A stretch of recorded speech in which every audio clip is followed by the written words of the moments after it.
ArmorWall system provides a full structural surface for all types of cladding and support systems. Cladding fasteners must be approved by the DuPont team. Our number 10-13 coated pancake head screw and number 10-9 ultra-low profile head screw, which may be used for exposed fastener or applications where the fastener goes through the cladding, may be used. Impact drills are not permitted when installing cladding directly to ArmorWall. A driver drill or deck drill with adjustable torque is recommended. Cladding fasteners must penetrate a minimum of 1 inch into the ArmorWall panel. Fasteners that overspin do not need to be removed, but cannot be considered as a sound attachment point.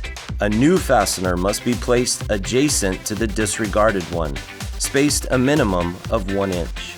Cladding fasteners at the edge of the board, corners, or punched openings must be installed at a minimum of 1 inch from the edge of the ArmorWall panel.